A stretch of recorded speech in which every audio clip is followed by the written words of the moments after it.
thank you all for coming out. It's a beautiful night to be out here on the golf course. And I want to welcome all of you to the retirement mindset presentation. My name is Russ Weigel. I'm one of the 3 investment advisors at Mindset Wealth. We are part of IA Private Wealth, which is our dealer, and we are owned by IA Financial Group. Just have to get those titles out of the way. For those of you who don't know Mindset Wealth, we provide advice on retirement planning, investing, insurance, and estate planning.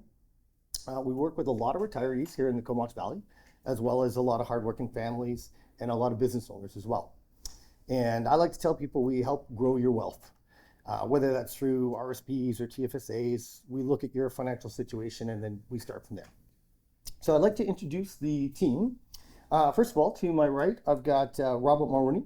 He is our senior investment advisor, and he's been here in the Valley for 20 years now, maybe a little longer. Yeah. We have another partner, Rudy Chung, who's not here tonight. He's based in Vancouver, but he is also on the advisory team. And I'd like to introduce our team at the back. Our newest member is Vash there on the left, and she joined us last year. She's our receptionist, and a lot of you probably have talked to her if you've called in. She's a fantastic addition to the team. We're really glad to have her. We also have Jessica Gilroy. She's on the right there, and she is a licensed assistant, and she received that designation last year, and she's working towards becoming an associate investment advisor. And last but not least, we have Laura Nicol in the middle, and she received her associate investment advisor status last year. And these designations are really important. Really, it's the first kind of step towards becoming an investment advisor and working with clients. So our team is expanding and growing their talents, and that gives us the ability to take on new clients. And if you have any friends or family that you think could benefit from our services, please feel free to pass on our contact information. We're here to help, basically. So tonight, sort of just go through the format a bit. We're going to start with a presentation from our retirement coach, Bill Parkinson, and then we're going to move to a panel discussion with 4 different retirees that are kind of at different stages of retirement. And my partner, Robert, will mediate that discussion.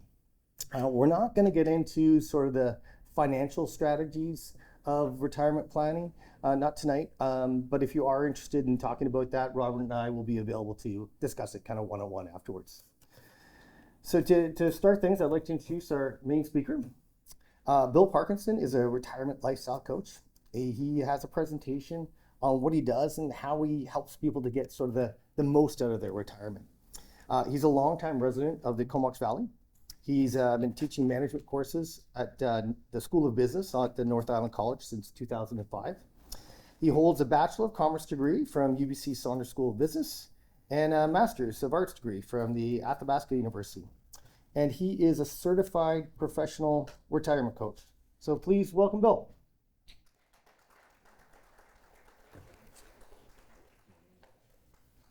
Thank you.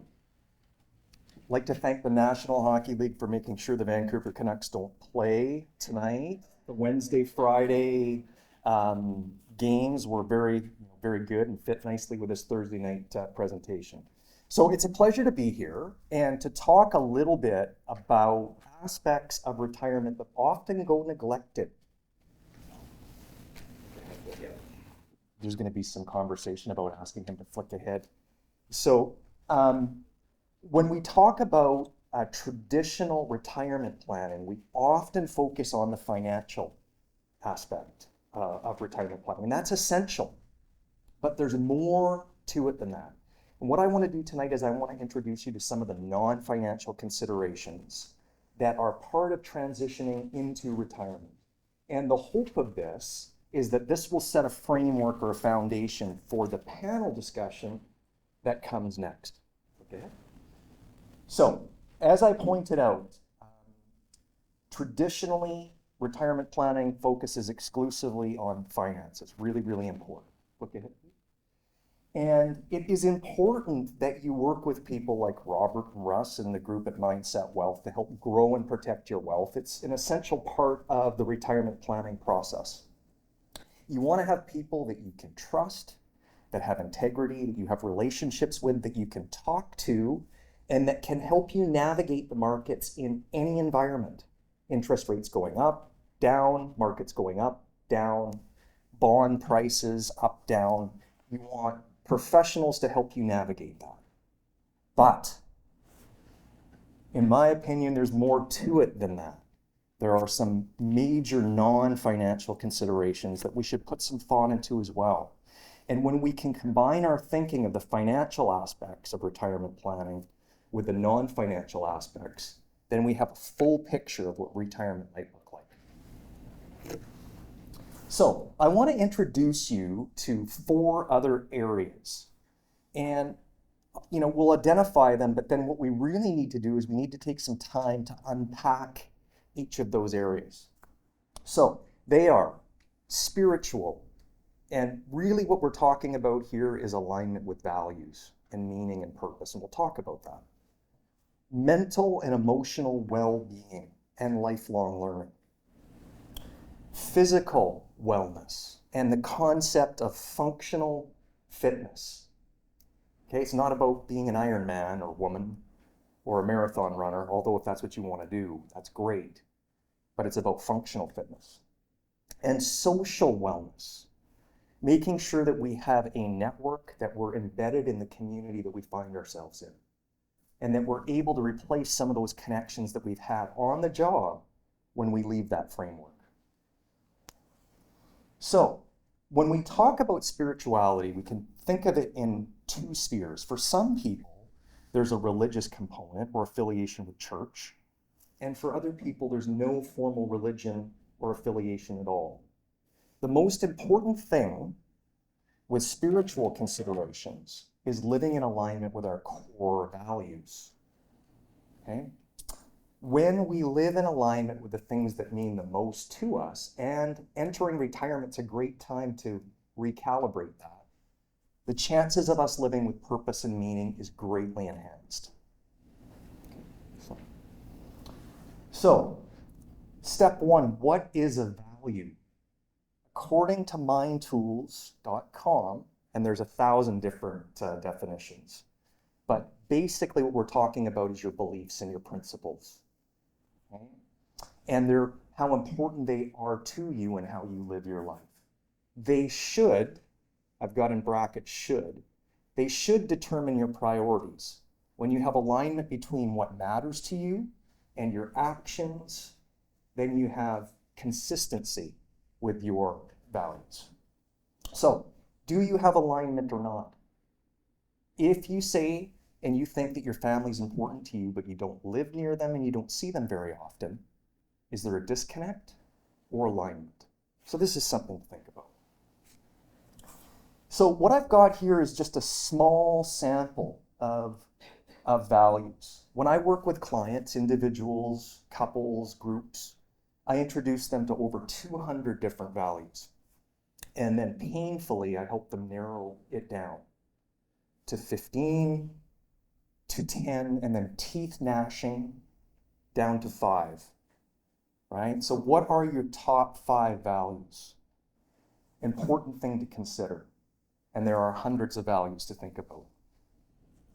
So, could you, if I asked you to, scribble down what your top 5 values are in your life right now? If you could, you'd be in the top 0.1%, because it's not meant to be that type of an activity.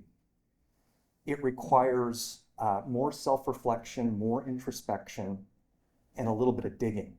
And some structure to how you go about doing that is very, very helpful. Okay? So having some kind of a framework to identify values, to really think about which ones are most important to you, enhances the process. Okay, the second non-financial consideration is mental and emotional wellness. Okay? So this can be challenging for people who have been deeply embedded in their careers and the structure of their career, and then they've been removed from that as they enter retirement. When you have been in a place for 30 or 40 years and then you find yourself removed from that, it can feel like the ground is shifting just a little bit.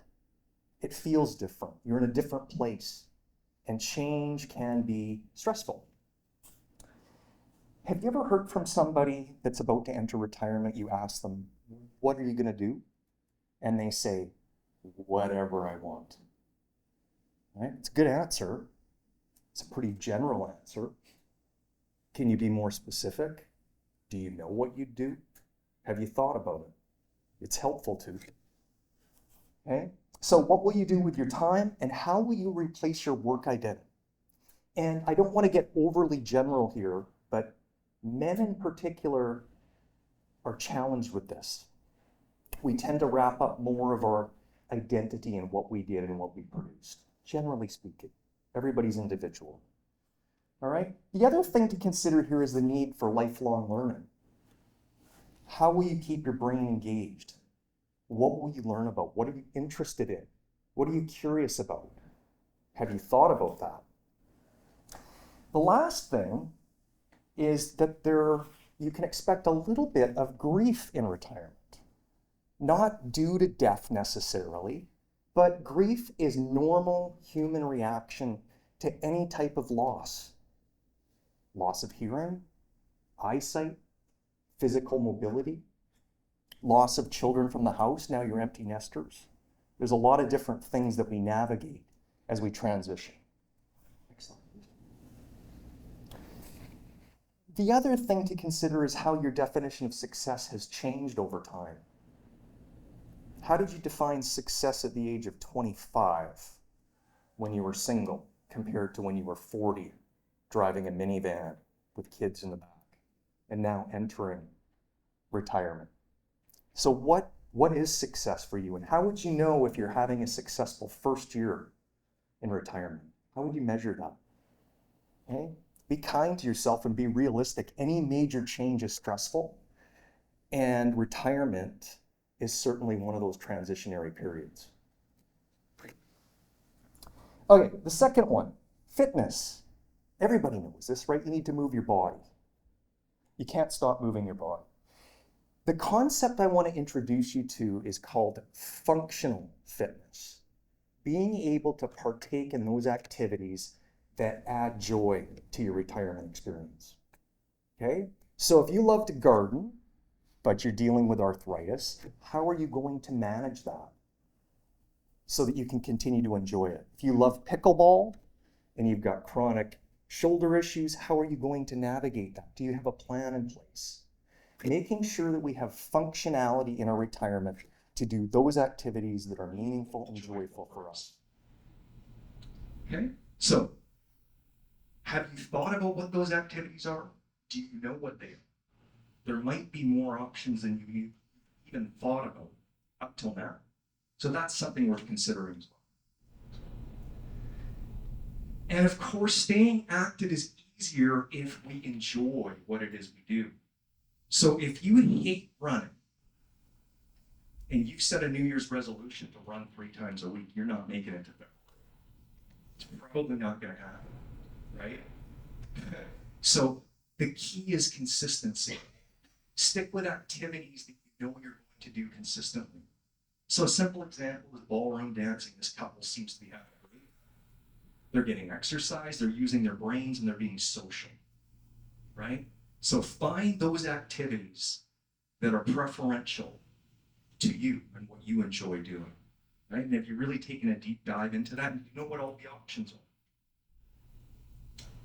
And I am not going to get into a big rundown of this. We know the benefits of moving our body, how important it is, particularly as we age. Okay, so there's a lot of benefits that come from doing that. So different things on fitness that are important and will propel you forward and keep you moving and keep you functional. Number 4, social. We are wired for human connection. We have an innate need to be networked and connected to other people. So we need to think about our social connections and how much of them are wrapped up in work. And then once we remove ourselves from work or where we're working now, how are we going to fill the gap? Okay. Another consideration is quality. You don't have to have a lot of relationships, but if you've got some good, deep, rich relationships, that can be really, really important. Have you got one or two people you can count on when the chips are down and you need them? You can call 3 o'clock in the morning, you know they'd be there. You can have 5,000 social media friends. You can be on Facebook, LinkedIn, Instagram. You can be a super lonely person because those are surface level connections. But what about the deep level connections, the rich ones that add meaning and purpose to your life? Really important. All right, here's a few things, a few did you knows. According to research, loneliness and isolation is worse for your health than being overweight. If you're overweight, you have a 20% greater chance of chronic disease. And if you have chronic loneliness and isolation, you have a 45% chance. Think about that. Just how important human connection is for us. A lonely brain is not a happy brain. Okay, your chances of things like depression and dementia are exponentially higher when you're isolated. And the interesting thing is we live in an increasingly fragmented society. 100, 150 years ago in farming communities, it was more neighborly. Now we're more fragmented in our communities. So as we get older, loneliness and isolation can become larger problems. Okay? Being socially connected boosts our immunity, increases our longevity, and reduces our chances of chronic disease and illness. Did you know that when you work, you have 22 high-quality contacts a day? You know, and when you retire, that number gets cut in half. Now, I know the argument, maybe 1 or 2 of those 22 interactions I could do without, or 3 depending on the day. Nonetheless, when you cut your social interactions in half, what is your plan to fill the gap there? How are you going to stay embedded and connected in society? Okay. So, an important consideration, we get a lot of our socialization from work. What do we do when we remove ourselves from it? Some other things. 16% of Canadian seniors lack companionship, and 15%, or roughly 1 in 6, right, say they have nobody to talk to, with significant mental and physical health ramifications and societal ramifications to that. And so what is your plan to stay connected? So for me, I don't look at retirement as a destination, somewhere you arrive at, kick your feet up, have a beer. You'll have the beer. You deserve it, right? But for me, it's a transition to other opportunities and possibilities. Okay? But here's something else to think about. Transitioning into retirement is not entirely a stress-free proposition. According to Forbes.com, retirement is the 10th most stressful life event. Okay, we can probably sit here and think about what the top 9 are, right? But the 10th most stressful life event. So yes, you have lots of opportunities and possibilities, but it's not stress-free either. And if we step back and think about it, it does make some common sense. We've been embedded in the workforce for 30 or 40 years, and we are being removed from that. Major shift sideways, and change of that magnitude can be stressful. So it's something that we need to think about. Now, it's not about making it a stress-free transition. I don't think there's any such thing. But how do you minimize how stressful it is? Well, you minimize by planning. Planning financially, making sure you're doing your due diligence with proper setting and mindset wealth. But you also think about lifestyle factors as well. Okay, so if you can plan, it can take some of that uncertainty away. Retirement planning doesn't necessarily need to be overwhelming or onerous. It can actually be highly educational and empowering. What's useful is to have a structure or a process to do that planning with. That's the role of a retirement coach. Okay? And why wouldn't you plan for a stage of life that could last for 30 years or more?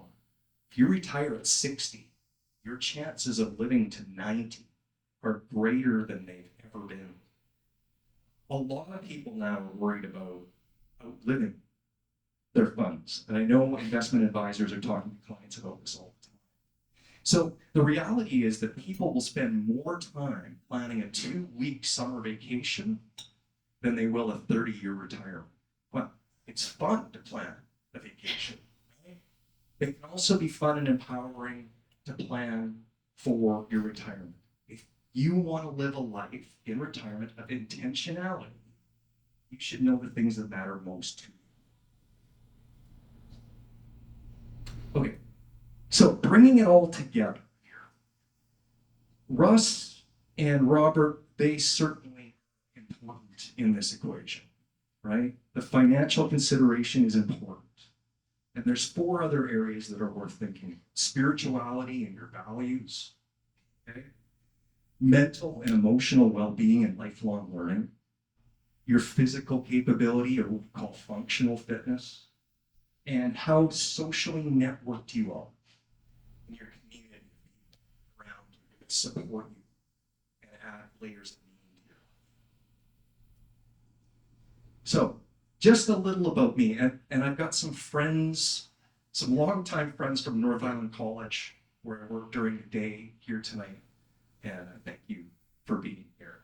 I'm a longtime educator. I've been teaching at North Island College for 20 years. I'm enjoying teaching about retirement just as much now as I transition myself. Last year, I was certified as a professional retirement coach. I work with individuals, couples, and groups, and they all are interesting opportunities. And just some other information that Russ already talked about as well. So I'm easy to reach by email, text. You can check out my website. I hope that this has given us some ideas to sort of propel the conversation forward with our panelists who are at various stages of their retirement. And I look forward to the rest of the chat. Thank you.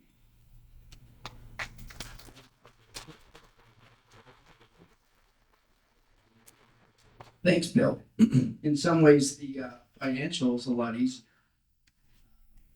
So I'm going to ask our panelists to take their seats.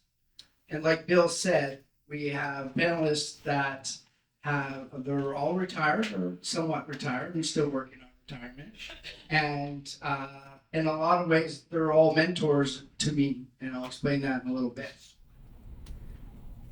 It's funny, we're talking about careers and the beginning of the career, the alpha, to the end of your working career, the omega. And my daughter's resume this week, and she had nothing for the longest time. And she's here tonight. I won't point her out, and then tomorrow she's all stressed because she's got 3 job interviews. So that's just the excitement of that. I joke with her and I said I probably have sent 5 resumes out my whole entire life. That's a different time. Okay, so I'm going to ask the panelists to turn the mics on, and we'll just share the mics, and we'll start with a question. But right now, we'll just ask that you introduce yourself, your career, and when you retired. So it's Mark Neal, Patricia Reeder, Wayne Fleming, and Dr. Jim English. Hi, I'm Mark Neal. I fairly new retired, I guess, based on the panel. I retired at in December of 2021. I spent my working career as an executive for an investment management firm, coincidentally, the one that Rob worked with. My final firm was IA Private Wealth, but the name was changed through the years.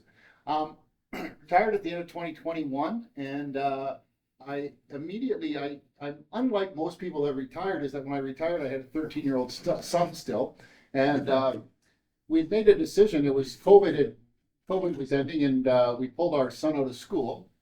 He was just beginning high school, and we took him out of school partway through the year, and then we traveled for 8 months.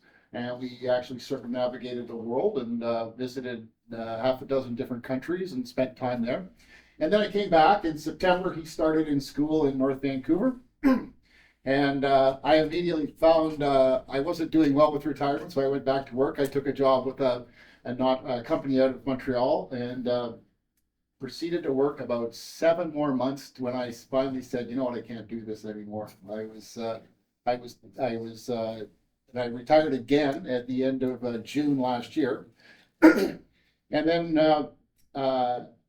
my wife and I we had 2 homes in the Lower Mainland. We had a water access summer cabin that we had, and we had a second home. And we made the decision to sell both homes and moved to Vancouver Island. So we moved to Courtenay last August. So we uprooted our family, moved my son out of high school, and moved over here. We had spent time in the summer over here. My son's a competitive wakeboarder, so we're on Sprout Lake, and we come over here to surf in Tofino. My wife and I were married in Tofino. We enjoyed skiing at Mount Washington. So we thought, well, for the next phase of our life, we'll move to a brand new community. I was interested in what Bill was talking about social connections and stuff. And that's probably been one of the struggles that we've had since we've come here. And also, I'm 66 years of age, and some days I wake up and think, I could still work. I could still go out and work if I wanted to. I still feel engaged. And at the same time, I catch myself, and my wife will often say, well, there's lots of work to do in the yard. And then I've done, but then now I'm pursuing the things that I want to do, which I enjoy still. I still like being physically active. And but it's still a struggle. It's still, I still have this yin and yang that goes back and forth with me. Should I be working? Should I not be working? Should I enjoy my retirement? And at 66, I've had more and more people that have been in my life that have passed away suddenly over the last few years. Lost a couple of good friends, and there's a part of me that said, you know what, I'm just going to enjoy the time I have, do the things that I think are important for me, and but you know what, it's still a struggle. Bonsoir tout le monde. Good evening, everyone. My name is Patricia Reeder, retired French immersion teacher, although not so retired as it turns out. I had a very wonderful teaching career, teaching between kindergarten and grade 7 through the course of the years, for 35 years, and retired in 2016. And my husband and I were planning on, my husband was still working as a draftsman and designing homes, so while he was working someday, I'll go back in the classroom. I'll turn into a substitute teacher. So I really enjoyed that. And we had plans to travel together. He had a working gig potentially in Costa Rica twice a year. We had a son living in Australia at the time. We would visit him, a daughter in Vancouver. And then he suddenly had a tragic accident which took his life in the summer of 2018, almost to the day, 6 years ago, actually. And so that does something to you, obviously, when an accident of that sort happens. And it was hard as a retired teacher to even go back into the classroom and substitute teach in the first months after that.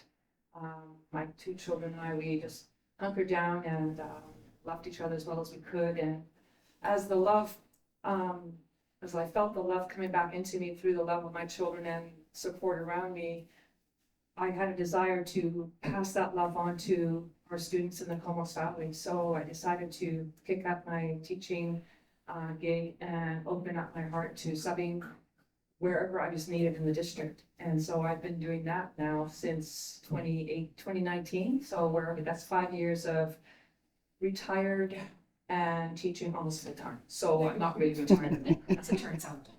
But I love it. My son, who's an athletic trainer and professional athlete, said, Mom, when you are subbing in the classrooms, you're doing wonderful things for your own spirit because you are problem solving, sometimes a second at a time. You are being creative, and your life is an adventure because you have to adjust if you're teaching French immersion kindergarten or grade 7 English, or at this fall at a high school. So I really enjoy the rhythms of life that I have developed in my singleness now, with the support of my 2 amazing children, to set myself up well. As Bill, you were talking about all those things, the physical wellness is critical, and I devote close to 2 hours a day to my physical care. I am a spiritual person, and I practice my faith and learn more and more about my faith by dedicating hours of reading in the evening. So I am enjoying what I can offer students in the classroom, what I can offer friends, what I can offer my grown children by being as healthy as I can, being as encouraging as I can, and being the love ninja. And I'm called to be a love ninja, and I want to bless. And when we bless others, we bless ourselves. So even when I'm going for a shop at Thrifties, I determine who am I going to bless when I shop. If I don't see anybody I know, which is unusual because pretty much everyone knows who I am, I've taught in this district for a long time, then I'll make eye contact with the cashier and look for some way that I can bless that cashier with a compliment of some kind, a genuine compliment. So blessing others actually blesses me as well. Life's an adventure. I'm grateful for my health and my vitality, and my grown son who's standing right up there when watching Amy speak. Everyone say hi to Martin. And my daughter would be here, but she's in Vancouver. So I feel very blessed, and I'm not really retired, as it turns out. And sometimes I tease students that I teach, we've had an amazing day. It's like, well, I've had an amazing day. I guess I can retire now. No, you can't retire. You have to come back another day. So I'm enjoying a new lease on life, blessing others, and enjoying all the things. I'm Jim English. My story begins in 1965 when my wife Betty Ann and I were married on June the 2nd. Pardon me, we were married on June the 5th. I graduated from dentistry on June the 2nd and proceeded. I practiced dentistry for 50 years and I've now been retired for 9.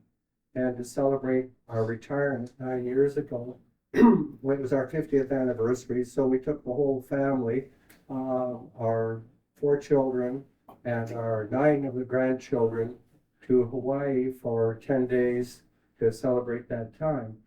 And since that time, we lived in the Noose until moving here last year to be closer to family.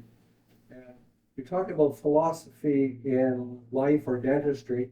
The biggest thing about my philosophy of dentistry is on a ball hat that I received from a friend. When we had skied in Chamonix in 1999, and when we got back from the ski trip, we received these ball hats, and they're Snow Ranger ball hats are because we skied Snow Ranger skis, and on the back it said, "Nothing behind me matters." And that is so true. I happen to have been a dentist for 50 years. The day I walked out, put down the tools, I was no longer, and I never identified again. And I think that's a really good thing to remember is you aren't what you were, you are what you will be. And as a matter of sort of a story to tell you how I feel is Toby Keith, who recently passed away, used to golf with me in Eastwood. And they were pretty good friends. And in 2018, sorry. They had been in a golf tournament, was sitting at the end of it, and Clint Eastwood said to Toby that, "Well, I'm working on another movie." And he said, "Clint, you're 88 years old, you're working on another movie, like, what's your secret?" And he said, "Well," he says, "you have to get up every day with a purpose. Number 2 is don't let the old man in." So Toby goes home, grabs his guitar, paper, pencil, and writes, "Don't let the old man in. He wants to leave it alone. Can't leave it up to him. He's knocking at my door." And I knew all my life that someday it would end. Get up and go outside. Don't let the old man in. And then it goes to the bridge which says, "Many moons I have lived. My body's weathered and worn. Ask yourself how old would you be if you didn't know the day you were born." The final is when he rides up on his horse and you feel a cold, bitter wind. Get up and go outside. Don't let the old man in. And I think that's a philosophy for both sides. Everything is don't let the old man in. So what surprised you most about retirement? So I'll do a question and Bill will do a question. So what surprised you most about retirement that you didn't think about? Because it sounds like everybody was pretty planned up, but yeah. So start with Jim. I think the thing that I perhaps didn't think about the most was the fact that each day when you get up, you have to have a purpose. When you work for 50 years, you have a purpose every day to get up. And it took me a little while to figure out that I had to do at least 3 things each day that I might not have done the day before and might not do the day after. I'm always looking for something that at the end of the day, I can sit down and say, okay, I did something, but it wasn't work. And that's how I would phrase it. Excellent. Wayne? I don't think I had a lot of surprises because if you're trying to help people retire for 30 years, you tend to hear lots of their stories before and after, so you know lots of things that took them by surprise that I just put in the back of my mind that they didn't have a lot of surprise. You know, I guess the one thing I'm trying to figure out is how the heck did I ever have time to go to work before? So many things going on in the day, and I knew that being in business, when you had clients who went to work every day, you knew, okay, this guy gets home at 3 o'clock, I can phone him at 3:15, whatever. The retired people, you never knew when they were going to get home, because you never knew when, you know, everybody has a different schedule, they're doing things different places at different times. But for the most part, it's a wonderful time of life. Were you surprised at how good you got at golf? Because you were not very good before retirement. Lots more practice in now, so.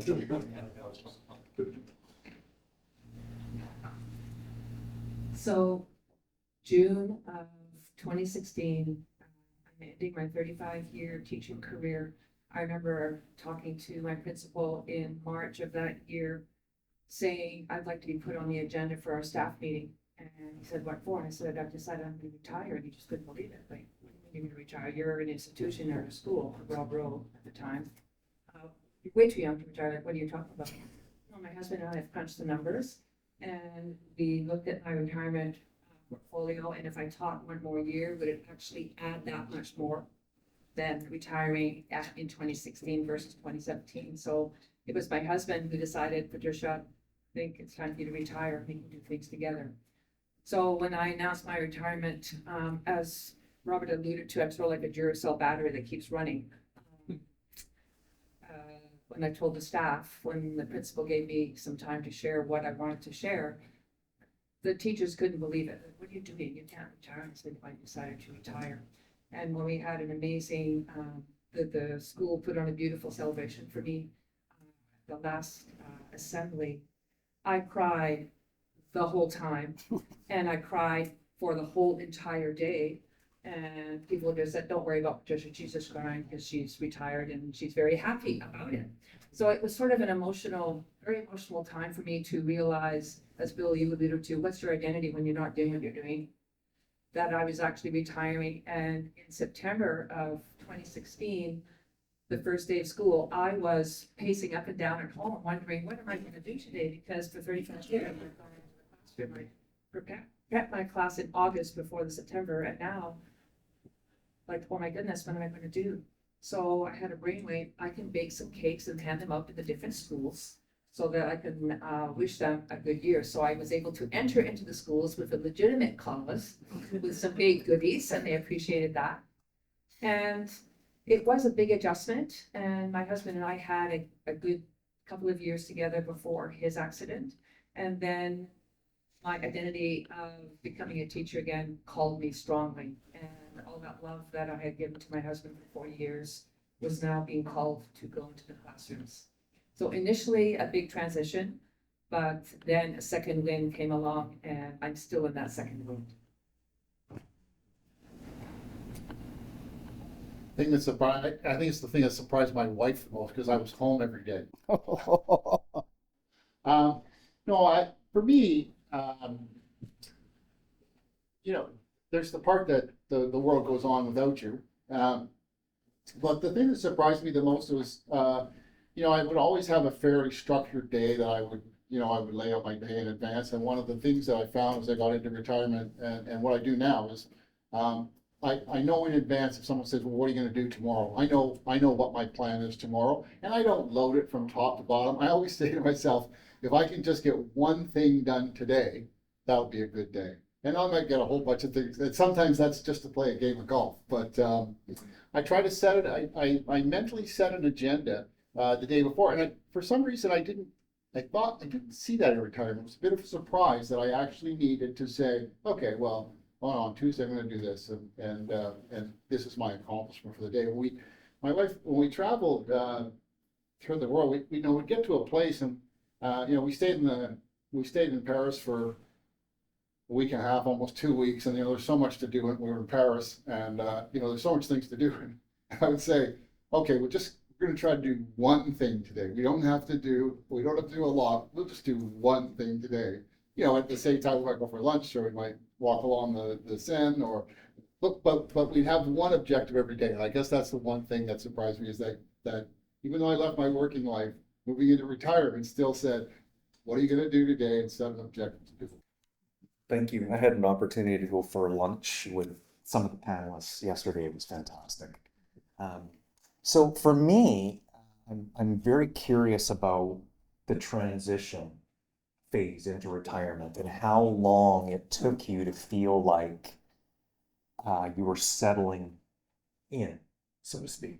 Patricia, you're very interesting case, and in retirement can include part-time work or almost full-time work, right? Whatever you want it to be. But I'm curious what that looks like in terms of how long it took you to feel like you were settling into retirement. Start maybe Mark. Oh, Want to start with that? sure. Sure. I mean, there's days where I don't think I'm settling in very well. And then there's other days where someone asks me to do something, I go, oh no, wait a minute, I don't want to do that. I think Bill, to answer the question fairly, I think it's something that didn't happen right away. It still hasn't happened for me, but it's something I become adjusted and I grow into. I start to reestablish new things that I do that I wasn't doing before. And as I said, I lay out my day and I start to think about what my days are going to be like and what my week's going to be like and what I'm going to do. But yeah, no, there's no question. It has been a struggle trying to do that. Now, I'll tell you that when you move to a new community where you know very few people, and you're forced to get out, I enjoy that type of thing. I enjoy going out to meet new people. I put myself in a position to meet new people. So I find that as well. But it's for me, it's been a settle. Wayne was different. Wayne could settle in right away, but for me, it's just been a transition. I have been on my own for almost 6 years, and so teaching was my call. I can see that call changing in the next couple of years because my son, who moved from a 5-year life in Australia, has come back to the Comox Valley, and he is going to build a business here in the valley to do with health and wellness and rites of passage, and working with the senior performance group, which apparently I'm going to be part of.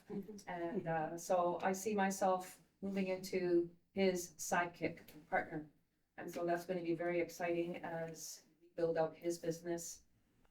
I'll be entering into doing whatever he asks, mostly whatever he asks me to do. But I'll support him and work alongside him and learn from him, obviously, and hopefully grandchildren in a couple of years as well. So his grandchildren will be bilingual. So I guess I'm gonna have to be a French tutor as well. Life could be better. Could be better. Share 2 pieces of love. Yeah. Oh, that's right. So I have a twin sister, and we are very, very, very, very close. She lost her husband 10 years ago, so we have that sorrow to share. But we are so close that we communicate almost daily. She lives here in the valley. She's my 10K walker partner most days. And we have decided to hold each other to the highest level of life, of faith, of walking this life as best we can. And her name is Pamela, my name is Patricia.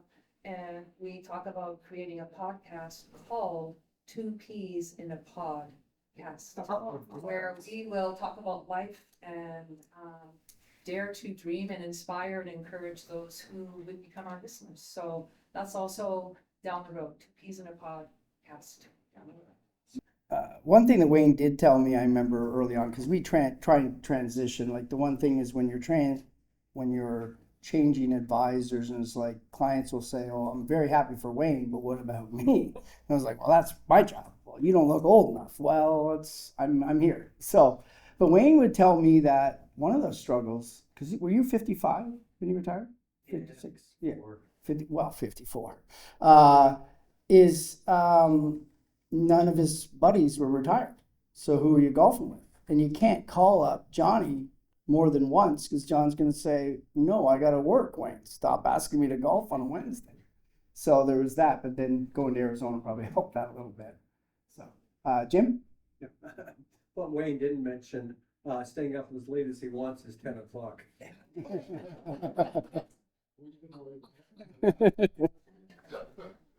So I started my university career at the University of Alberta, and I was actually enrolled in the botany department. And then on a sort of a bit of a whim, because they wouldn't let me into engineering because calculus and I were mortal enemies. So I applied for dentistry and I got in. So I've always had a real interest in plants. And when I retired, I just picked up and started to be a botanist again. And I still am. And that's probably one of my greater enjoyments in life is seeing what I can grow and what will grow. And then on the other hand, when I met my wife, Betty Ann, her father had built a very rustic fishing cabin on Adams Lake, which is near Kamloops. And so I immediately thought this is a great place for summers. And anybody who's ever owned a rustic cabin knows there's no such thing as sit still and watch because it's falling apart. You're having to fix it. In fact, Betty Ann's dad's name was Bob. He looked at it as a dowry. I called it Bob's revenge. At any rate, so summers spent more time at the cabin, fixing it up and building and doing things like that. So in my case, nothing behind me mattered at all. It was just, all that was they laid the tools down. I still keep all the little picks and things because you would be amazed at how good those are at picking slivers out, doing all kinds of stuff like that.